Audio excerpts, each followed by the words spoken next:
dead, so why is she here? This coffin could be.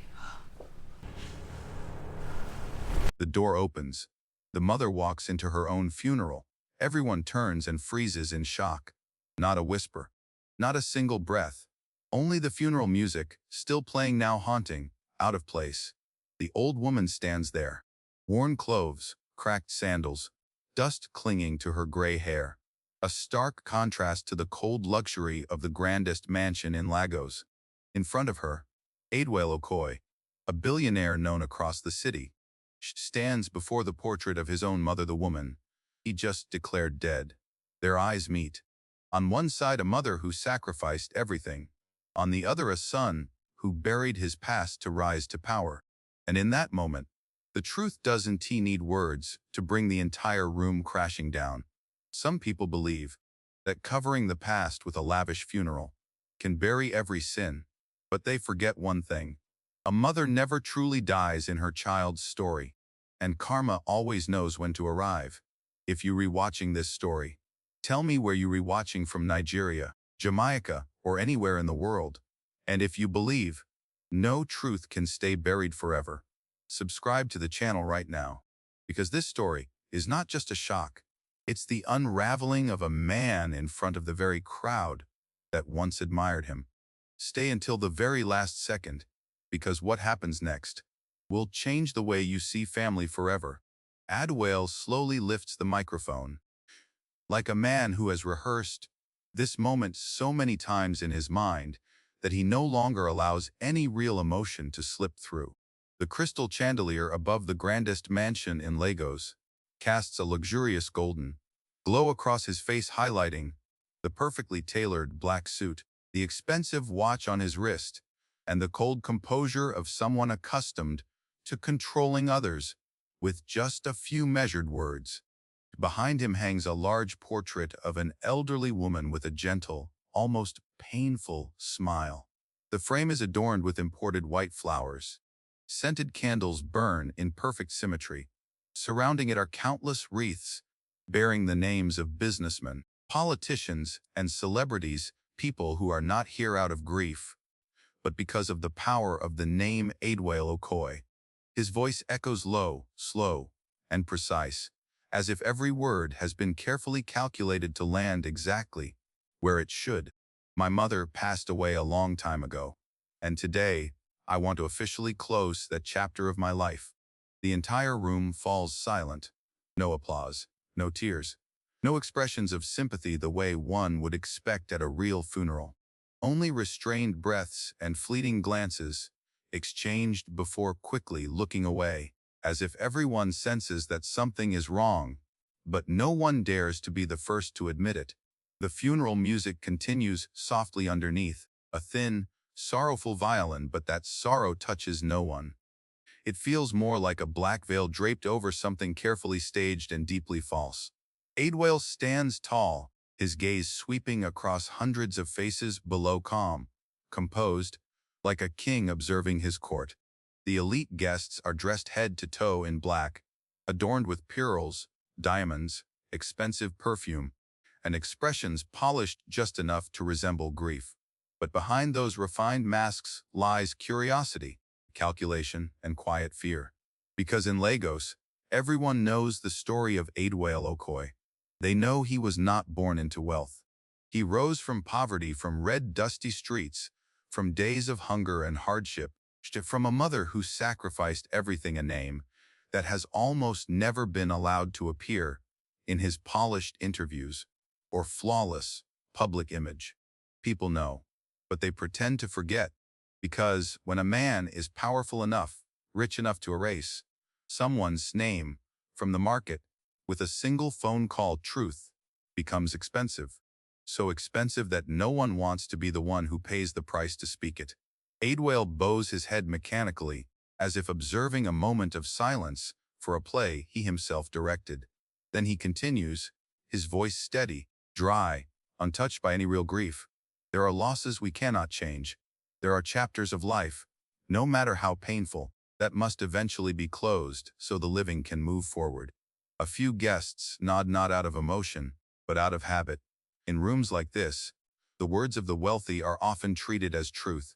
A woman in a black, jewel-studded dress dabs the corner of her eye with a handkerchief, though her gaze remains sharp, constantly studying others.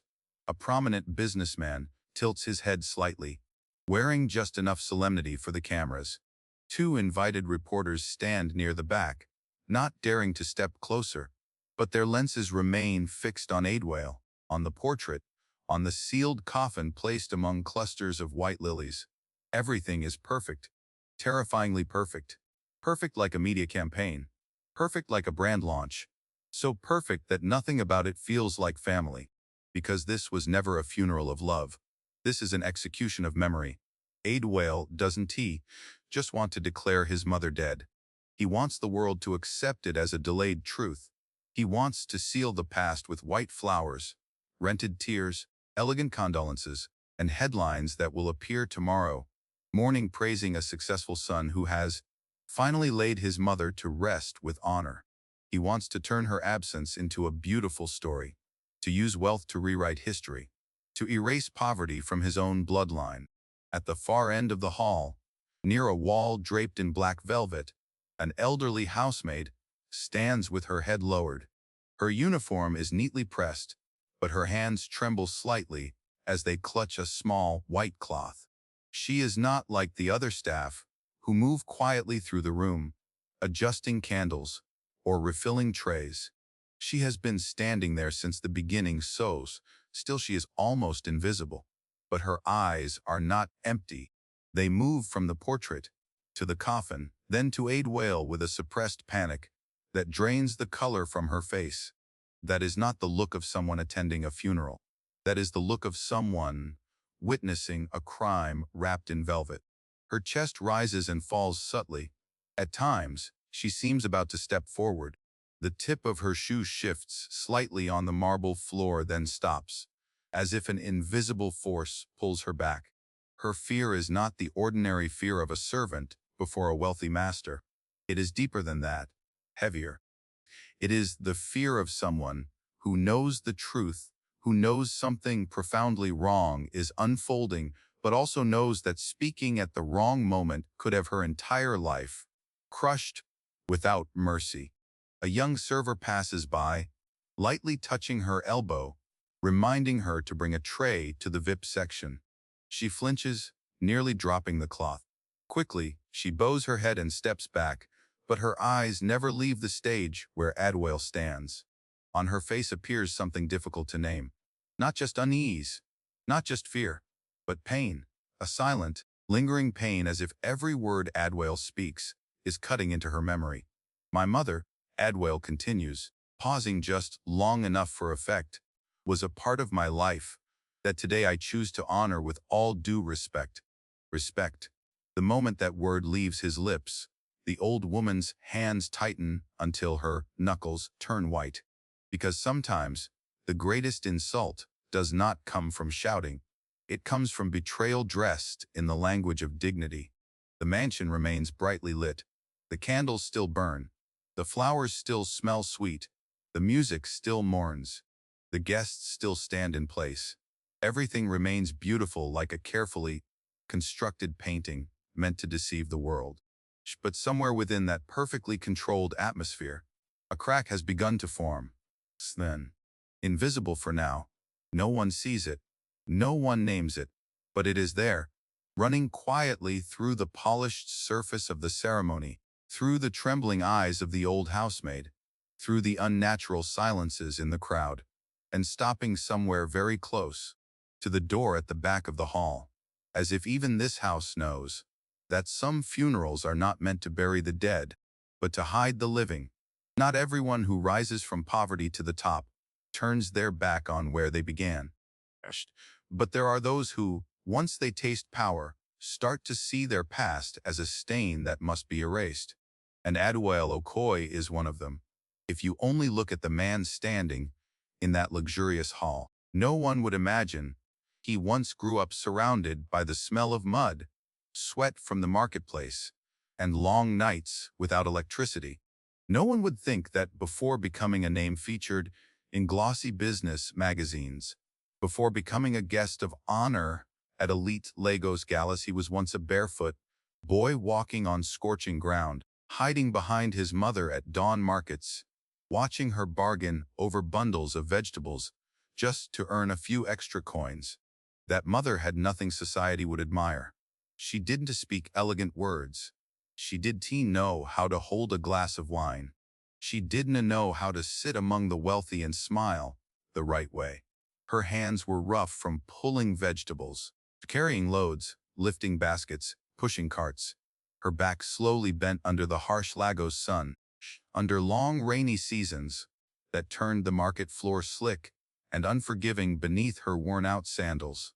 There were mornings she left home before dawn, when even the roosters hadn't finished crowing, and returned long after the market closed, her clothes soaked in sweat, her legs swollen, her body so exhausted she had to grip the table just to stand again. And yet, through all those years, she never let her son bow his head because of hunger.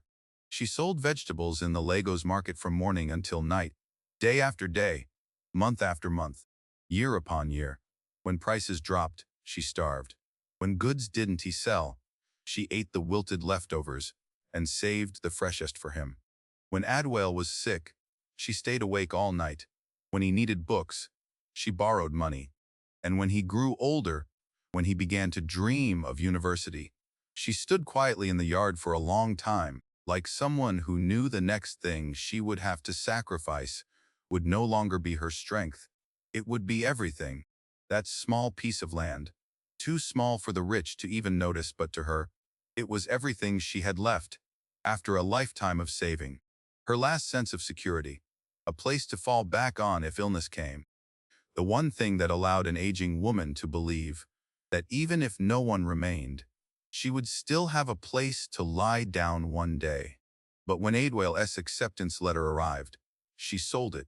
No tears, no complaints, no reminders of what it cost her. She simply held the money in both hands, smoothing each bill, as if smoothing out her son's future, then placed it into his hands and said only one thing: go. Don't live a life like mine.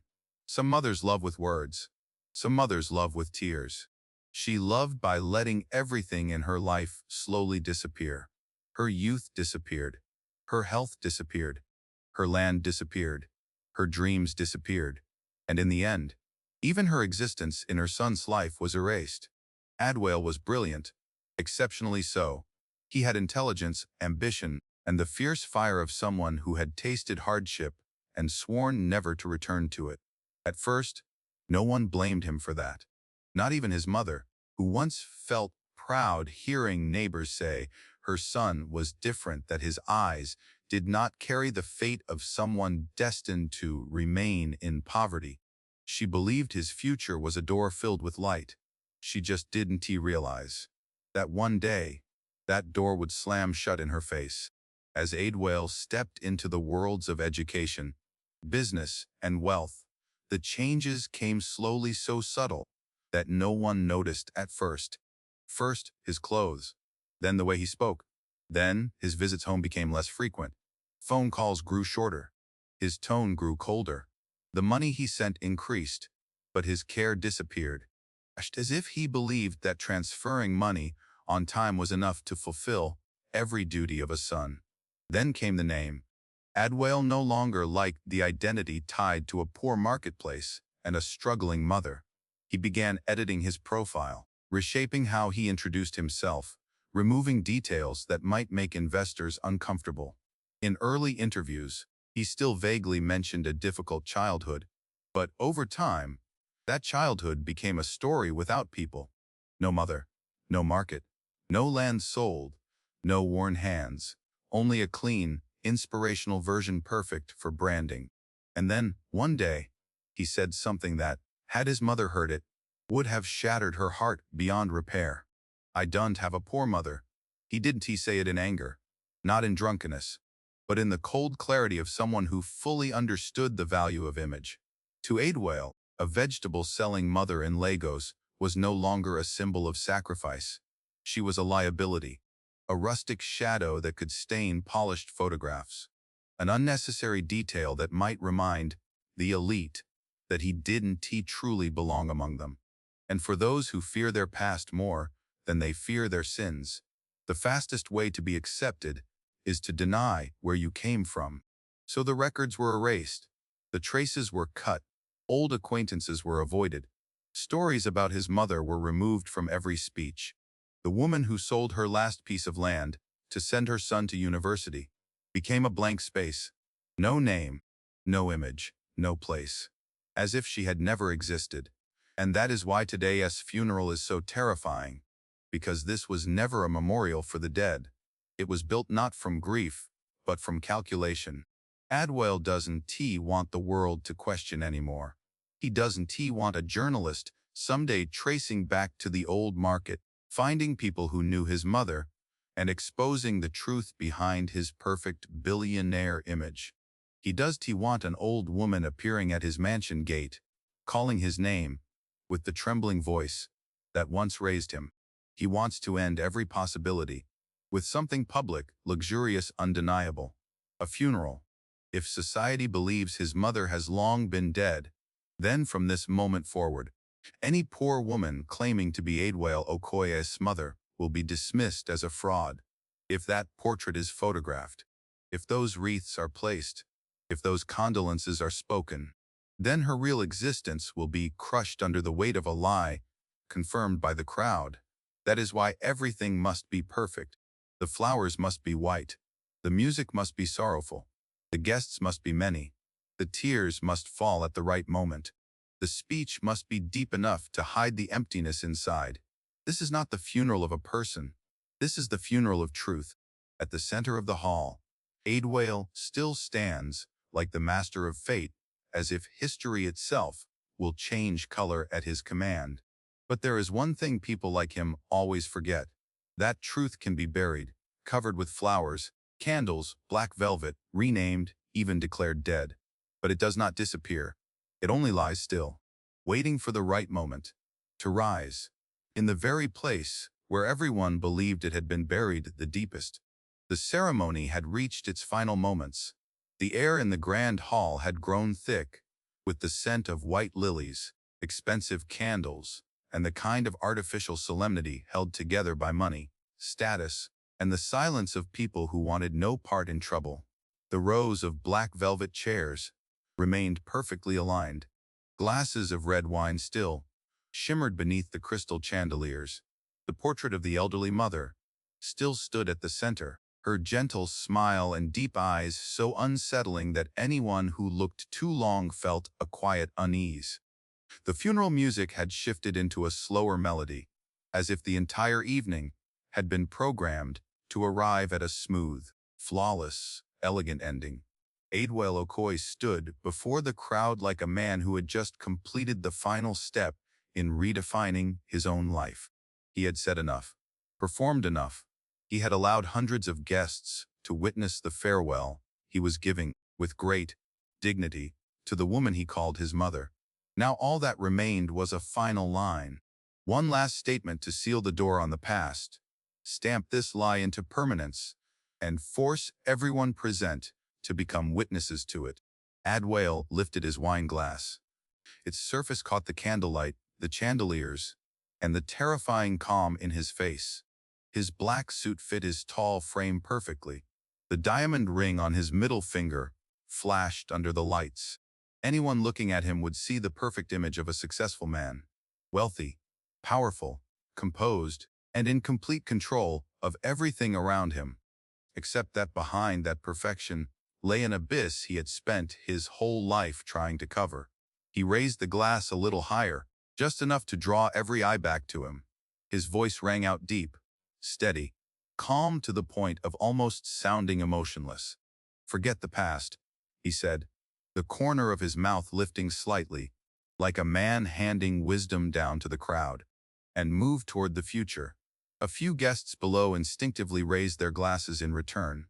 Others nodded, not because they agreed, but because survival in rooms filled with power had always taught them that the safest thing to do was stand beside the man holding the microphone. A woman in a black dress, studded with stones, tilted her head and gave a faint smile. A middle-aged businessman cleared his throat, ready to step forward and shake Adwale. His hand the moment the ceremony ended. The two reporters at the back of the hall had already prepared to capture the final image. Even the musicians softened their instruments, as if making room for that closing moment. Everything was going exactly according to script. And then, the door opened.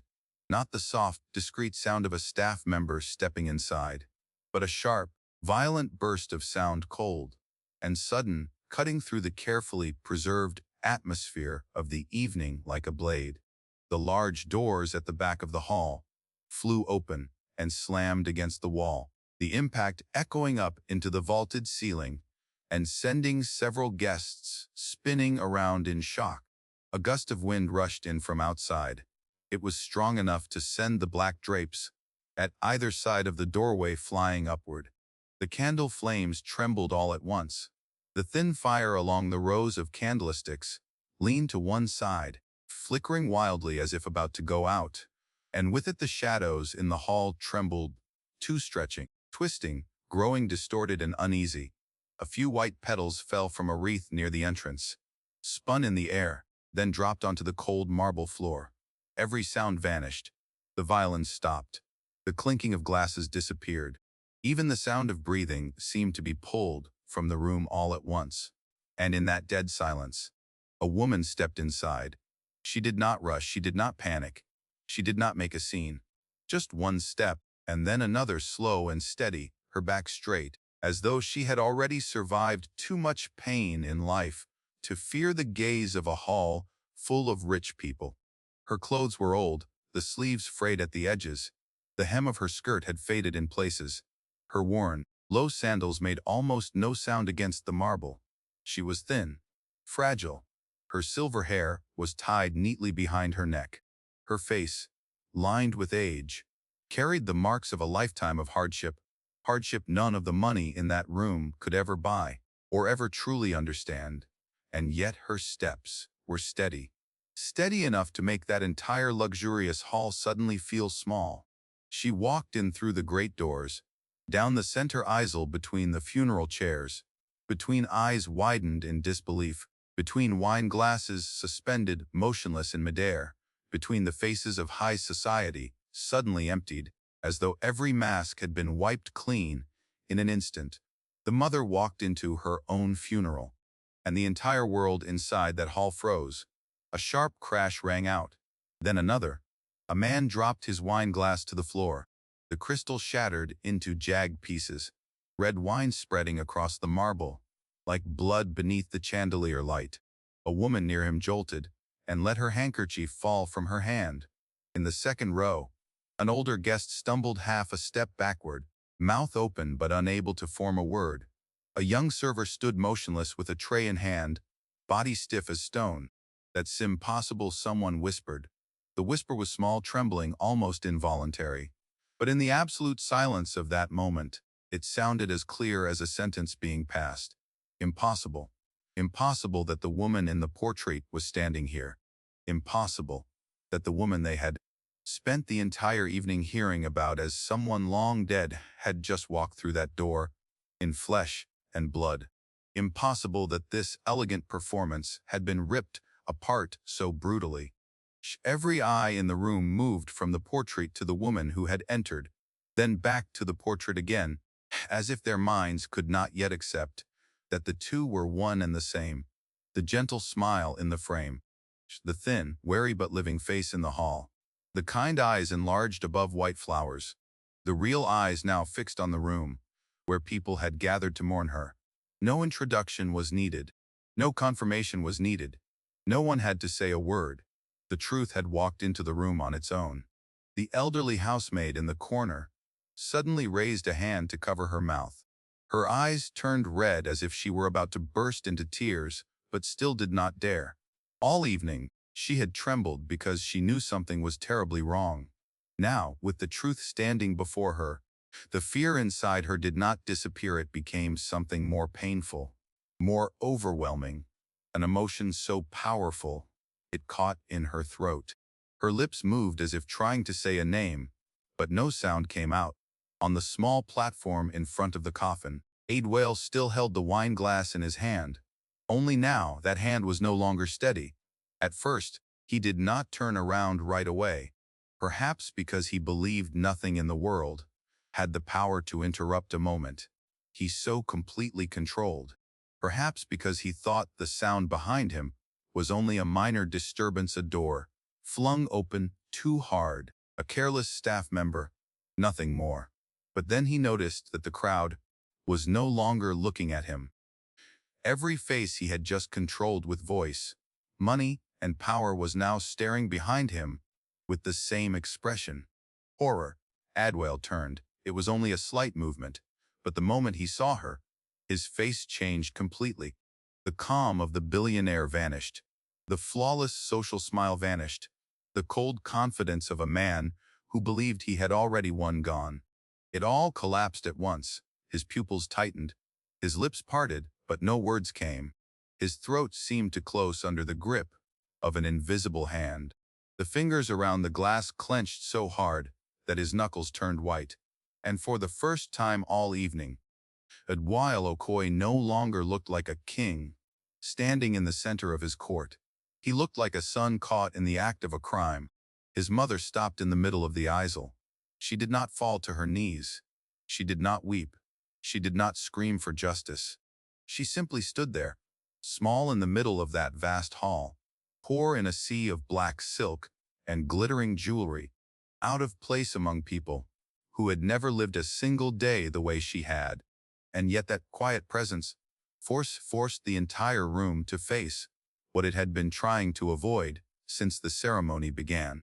That behind every wreath, every candle, every moral speech, every polite tear, every sorrowful note of music, every glass raised to the future, there was a living mother. A mother who had been denied. A mother whose name had been erased. A mother who had just walked into the room, where her son was trying to bury her with money. The wind from outside kept blowing in cold and sharp. The candles trembled again. A few went out completely, leaving behind thin streams of smoke that twisted into the scent of funeral flowers. The darkness was not great, but it was enough to make the once glamorous room feel like a stage that had suddenly spun out of control. No one moved. No one knew what to do in the face of this. Every rule, every ritual, every unspoken law of high society became meaningless before a truth that was breathing, standing and looking back at them. The woman in the portrait, the woman who was dead, was standing right in front of them. And in that moment, no one in the room could pretend not to know anymore. Because some lies can be built with enormous wealth. Some pasts can be buried beneath fame. Some people believe that if they are powerful enough, rich enough, famous enough, they can rewrite the very origin of their own lives. But then there comes a second, just 1 second, when the door flies open, the wind rushes in, the candles tremble, and the truth walks barefoot into the very place where people tried hardest to kill it. That is the moment when every layer of power begins to crack. That is the moment when a funeral becomes a courtroom without a judge. That is the moment when Adwale understands that no matter how grand a palace he builds out of denial, he still cannot make his mother disappear. Adwale stepped back, then another step. The glass in his hand tilted, and red wine spilled over the rim, running down the fingers that had gone stiff with trembling. The face of the man who, just seconds earlier, had stood in the center of the grand hall like a king, now turned so pale it seemed drained of blood. His entire body froze, as if his mind were still resisting, still refusing what his eyes had just seen. No, his lips moved. The word came out low, hoarse, broken. This can't be real. But the truth remained there. It did not disappear. It did not step back. It did not show mercy. His mother did not scream the way the crowd expected her to. She did not rush at him, did not strike him, did not demand answers, did not collapse in pain, like the weak women in cheap stories people like to tell. She simply stood in the middle of the aisle, her body thin but her back straight, her wrinkled hands resting at her sides, her aged eyes fixed directly on her son. That silence was what made the room unbearable. Because a scream can be drowned out, tears can be dismissed as weakness. But a calm gaze from the woman he had just tried to bury was enough to crack every layer of armor around Adwale. There was no blazing hatred in her eyes, and that made it even more brutal. In them was a pain that had lived through too many years to need display. A weariness from a heart that had been stepped on so many times that the wound had turned into silence. And deeper than all of that was a quiet disappointment, cold and cutting, like the wind still pouring in through the open doors at the back of the hall. No one in the crowd dared to speak. No one knew which side to stand on, even though in their hearts they already knew the answer. The elite guests who had raised their glasses to the future only moments ago could now do nothing but stand still, their eyes moving from the mother to Adwale, then to the giant portrait placed before the coffin. That portrait had suddenly become evidence of shamelessness. The gentle smile in the frame no longer felt sorrowful. It looked like a silent accusation hanging in the room. Adwale opened his mouth as if to say something. Perhaps he meant to deny it, perhaps to call security, perhaps to turn this moment into some kind of misunderstanding, the way powerful men so often try to do when cornered. But before the words could fully leave him, a man's voice rose from the middle of the crowd. "I know her." The entire room turned at once. The man who stepped forward was older, dressed in a black suit far simpler than those worn by the crowd around him. His hair was almost entirely gray. Deep lines marked his face, the kind left by real years of real labor.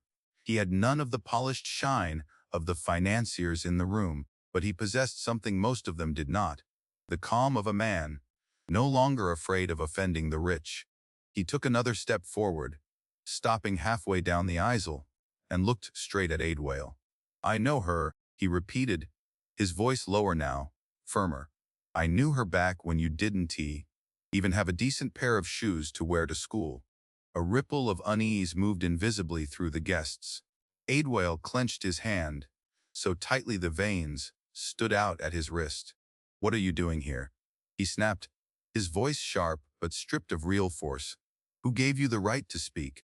The older man did not answer right away. He turned to look at the mother, his expression softening for a brief moment with respect, then spoke again slowly, clearly, each word measured so that every person in the hall would hear it. "She raised you with her blood and her tears." No one moved. No one breathed too loudly. That sentence alone was enough to make the whole room feel heavier. He continued, "I saw her sitting in that Lagos market before sunrise, when the sky was still dark. I saw her standing in the rain, covering her basket of vegetables with a torn sheet of plastic, while her own body shook from the cold. I saw people bargain her down to the last coin. I saw her driven from her spot because she couldn't afford the stall fee. I saw her pick vegetables up from the mud, wash them clean, and try to sell them again. And through all those days," he paused, turning fully toward Adwale, "there was only one thing she ever said. Her son had to get an education. Her son had to have a future." A woman in the front row lifted a hand to her chest. Another lowered her gaze. The luxurious atmosphere had now completely transformed into a courtroom without a judge's bench. Every word had become evidence. Adwale tried to cut him off, but the older man's voice overrode everything. "You can change your name. You can wear expensive suits. You can buy this whole mansion, but you cannot change the truth that that woman spent her entire life dragging you out of the mud." In the corner of the room, the elderly housemaid let out a small, broken sob and quickly covered her mouth. Perhaps she had waited too long for someone to finally say it aloud. Perhaps all night, her fear had been smaller than the pain of watching a mother be denied at her own fake funeral. And then, before Adwale could recover what little control he had left, something else happened. The large LED screen behind the stage, the one meant to display memorial images, suddenly lit up. At first, everyone assumed it was a technical mistake. A pale blue glow washed over the room, reflecting across the stunned faces. The funeral music had already stopped. The hall sank into a thick, heavy silence broken only by the soft hum of the projector starting up. Then the images appeared, not polished portraits, not an elegant tribute video, but old footage, shaky, grainy, blurred, as if recorded years ago on a cheap phone. On the screen, his mother appeared, selling vegetables in the rain, her silver hair plastered to her forehead, her thin blouse soaked and clinging to her back, her freezing hands still trying to keep the basket from tipping over. Rain lashed across the gray market. People passed by without stopping. Another clip appeared. She was being pushed away from the edge of the market, clutching her basket and backing into a wall. Her feet caked with mud, her eyes red, but her mouth silent. Another. She sat beneath a leaking awning, counting crumpled wet bills, carefully smoothing each one flat. Then another.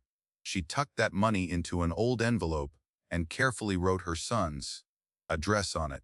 Not a single person in the room could speak.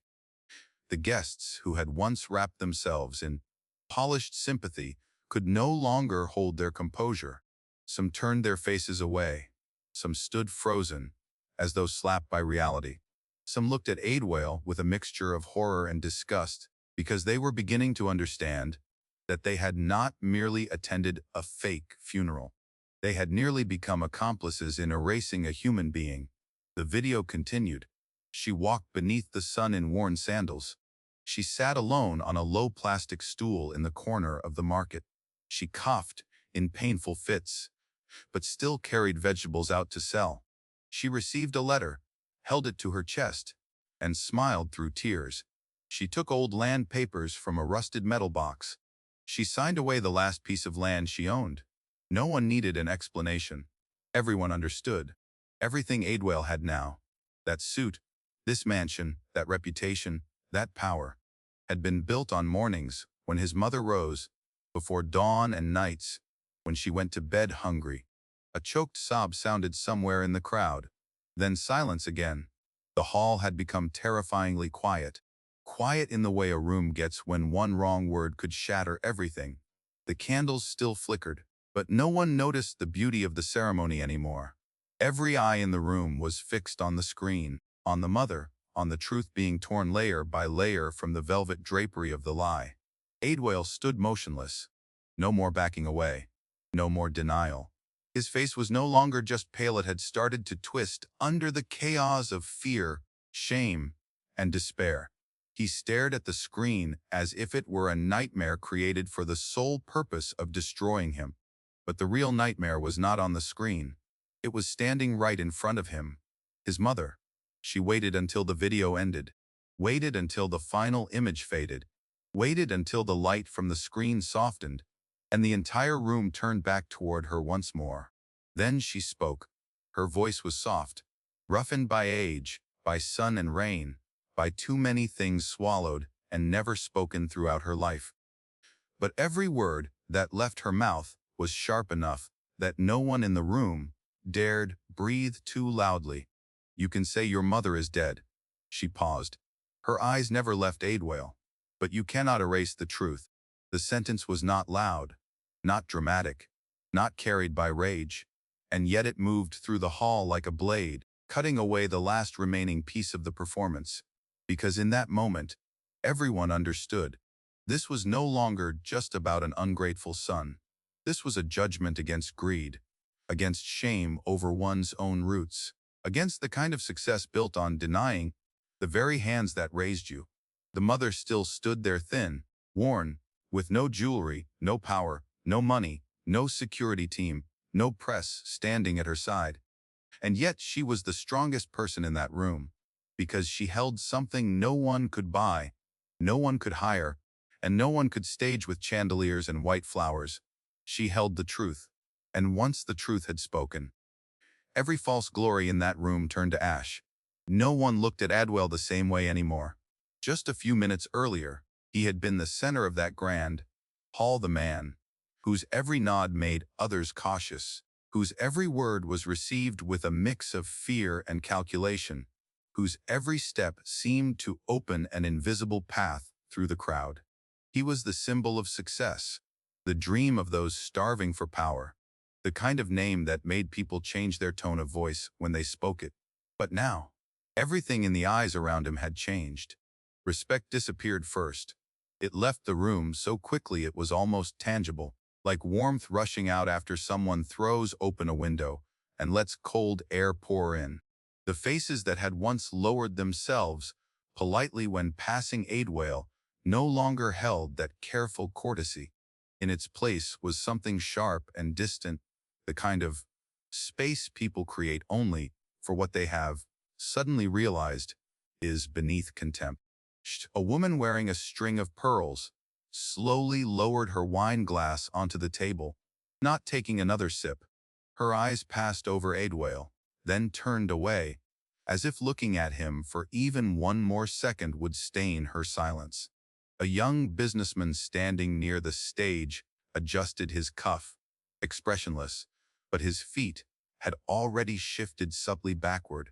A guest who had laughed loudly at Aidwale's speech earlier now stood still, lips pressed tight, his eyes dry and cold, as if reminding himself that from this day on, this name had to be erased from every business plan. Then the first person turned and walked away. He was a major partner, one of the very people who had been seated in the row of honor, personally greeted by Aidwale when he arrived, photographed as a symbol of the alliance between two financial empires. He said nothing. No farewell. No excuse. He simply picked up his coat, turned, and walked straight toward the exit, every step precise and cold. That departure felt like the first signal in a silent collapse. The second person followed. Then the third. Then several more. No one made a speech. No one stepped onto the stage to condemn him. In worlds built on mutual benefit, rejection rarely needs sound. It only needs shoes beginning to leave the marble floor, backs turning away, handshakes being withdrawn, eyes refusing to meet. The hall began to come apart, like a painting assembled from glittering pieces, now falling one fragment at a time. The servers no longer knew whether they should keep carrying wine. The band stood frozen in the corner near the stage, their instruments silent, as if even music understood that this was no longer a place for melody. The reporters at the back of the room exchanged uneasy glances, then quickly raised their cameras again. But this time, they were not photographing a billionaire in a moment of triumph. They were capturing an empire, cracking open from within. In just a few minutes, a man standing at the top had become utterly alone in the middle of the event he built for himself. The white flowers were still there. The candles were still burning. The portrait still stood before the coffin. But all that elegance now looked less like the remains, a dignified ceremony, and more like the leftovers of a lie stripped bare. The funeral wreaths had turned bitter. The black drapes now resembled mourning cloths, spread over Aidwale's own honor, and the grandest mansion in Lagos, the place he believed would be the perfect stage for burying the past, had become the very place where the past stood up, called him by name, and exposed him before everyone. Aidwale was still standing there. No, not standing strong anymore. His legs seemed to have lost their strength. His shoulders could no longer hold the proud straightness they carried at the start. His face looked hollow now, as if in a single night every polished layer he had built over the years had been ripped away, exposing what lay beneath. A coward who used wealth to hide his shame over the mother who gave him life. He looked around, one face after another. The people who once praised him, the people who smiled at him, the partners who raised their glasses with him, the ones who once dreamed of entering his circle of power. Now all that remained was distance. No one stepped forward to help him. No one spoke in his defense. No one said this was all some misunderstanding, because there are moments when the truth is so obvious that no one is shameless enough to stand beside the lie. And then Aidwale looked at his mother. She still stood near the easel, thin and quiet, as though she had never come there to defeat anyone. She had only come so the truth could be seen, only so her name would not be buried inside an anonymous coffin. Only so the son she had raised with a lifetime of sacrifice would be forced to look directly at what he had done. There was no triumph in her aged eyes, no satisfaction, no desire for revenge, only awareness so deep it felt bottomless. That was what brought Adwale down faster than any accusation could have. His knees gave way onto the marble floor. The dry, cold sound of bone striking stone echoed clearly through the hall, now nearly half empty. A few people who had not yet left stopped where they were, not out of pity, but because they wanted to witness, with their own eyes, the moment a man who had always stood tall through money was finally brought to his knees before the woman he tried to erase from his life. Mother Adwale's voice broke. Just one word, yet it sounded unbearably lost. Perhaps it was the first time in years that he had called her that without evasion, without shame, without trying to hide it. Mother, please forgive me. There was no microphone now, no stage, no speech, no polished language. Only a man kneeling in the ruins of his own image, begging too late, even he knew it was too late, to pull back what had been lost. His shoulders trembled. One hand reached out, half as if to touch her, half as if he did not dare. His eyes reddened, but the tears did not fall right away. Some people do not cry because they feel nothing. They do not cry because the pain arrives too late, too large, too humiliating, so overwhelming that even tears struggle to come. Mother, I was wrong, he continued, his voice choking now. I was wrong. But life has doors that, once slammed shut too many times by your own hands, will no longer have anyone waiting behind them when you finally want to open them again. His mother looked down at her son kneeling before her. She remained silent for a long time, long enough that Adwale lifted his head, like a drowning man waiting for a hand to pull him from the water. Perhaps in that moment, he was still hoping that a mother's love would be large enough to erase every wound he had driven into her heart, hoping that if he knelt, if he cried out, "Mother," everything could reverse itself, as if none of this had ever happened. But life does not always give people a second chance at the moment they want it. His mother did not blame him, did not scold him, did not say, "I have no son like you." And she did not burst into tears and rush to embrace him the way guilty people often imagine in the easy redemption fantasies they create to quiet their consciences. She only looked at him for a long time. Then she gently shook her head, not sharply, not decisively, like a sentence being handed down, but slowly, sadly, heavily, like an old branch bending under too many storm seasons. That small shake of the head carried more than refusal. It carried an entire life worn thin. The early market mornings she spent selling vegetables in the rain. The last piece of land she sold so her son could study. The letters she sent that were never answered. The times she heard people say her son was famous, yet she did not dare say she was his mother. The nights she lay alone, wondering when the child who once hid behind her had learned to deny the hands that raised him. She did not say any of it, but it was all there in her eyes. Then she turned away. Slowly, step by step, she walked toward the door that had opened the truth. No one stopped her. The crowd moved aside on its own, not out of formality, but out of a quiet respect that had finally awakened inside them. That poor woman now walked between two rows of people dressed in expensive clothes. But this time, no one looked at her as though she were the misplaced shadow inside a mansion. They looked at her as the only person in that room with real dignity. Adwale was still kneeling behind her. "Mother," he cried, louder this time, his voice shattered. But she did not turn back. His cry struck her back and fell to the floor like the shards of glass from earlier. There are apologies which, when spoken too late, no longer have the power to make someone turn around. Not because the wounded person is cruel, but because their heart has been dying in pieces for far too long. The mother stepped through the doorway, the same doorway that had opened the truth. The wind from outside still blew in, lifting the hem of her worn clothes. Her figure moved slowly out of the golden light of the hall and into the darkness beyond, smaller, thinner, farther away but never once looking weak. The door did not slam shut. It simply remained open, like a wound still exposed, like a reminder that some truths, once they have entered, can never be erased again. Behind that door, Adwale remained, among the white flowers, among the dying candles, among the chairs growing emptier by the minute, before the portrait of his mother, in the ashes of the honor he once believed money could protect. He was still rich. Perhaps tomorrow morning his bank accounts would still be full. The luxury cars would still be parked in the garage.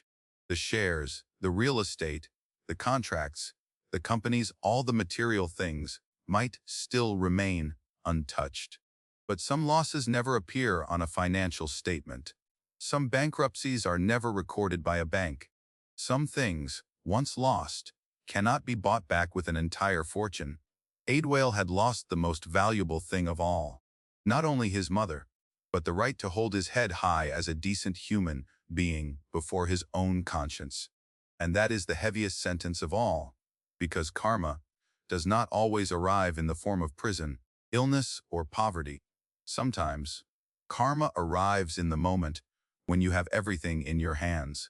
But the one person who once loved you unconditionally walks away without looking back. At last, the hall was nearly empty. The candles burned lower. Thin smoke drifted upward.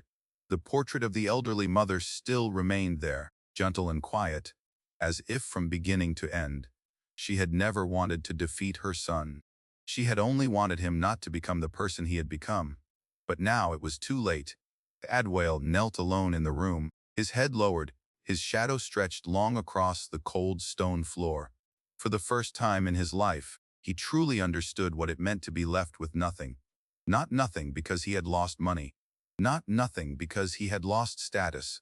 But nothing because he had lost his roots. And perhaps that is the deepest pain this story leaves behind. That in this world, there are mothers willing to sell their entire lives so their children can rise. But if that child uses the very height she gave him to bury her, then in the end, the thing buried deepest is not the past. It is his own humanity. If you've listened this far, remember one thing. Never be ashamed of where you started, and never turn your back on the one who spent a lifetime becoming the staircase that lifted you up. If this story touched you, subscribe to the channel. Leave a comment telling me where you're rewatching from, and stay for the next stories, because some of life's most important lessons do not come from books, but from the wounds people leave on one another and the price they pay afterward. Some people believe that if they become rich enough, strong enough, powerful enough, they can bury the past, erase their roots, and force the world to believe in a lie gilded with money. But there is one very simple thing they do not understand. The truth can be hidden. It can be pushed outside the door. It can be covered with white flowers, fake tears, polished speeches, and a dazzling reputation. But it does not die. It only stays silent. Silent as it waits for the right time. Silent as it waits for the right door. Silent as it waits for the exact moment to walk in at the very place where people feel most secure. And once the truth has entered, it does not need to shout. It does not need rage. It does not need to destroy anything. It only has to stand there. And everything built on lies will begin to collapse on its own in silence. Reputation can make people bow. Money can buy a crowd. Power can make others afraid. But none of those things are strong enough to erase genuine sacrifice. And none of them are great enough to save a person from the judgment of his own conscience. Because the deepest pain in life is not the day you lose all your wealth. It is the day you realize you had everything, but lost the one person who loved you unconditionally. If this story touched your heart, subscribe to the channel right now. Leave a comment telling me where you're rewatching from. And don't leave too soon. Because out there are many more stories that make us ask, is the thing we are holding on to most tightly really worth more than the people who gave their whole lives for us?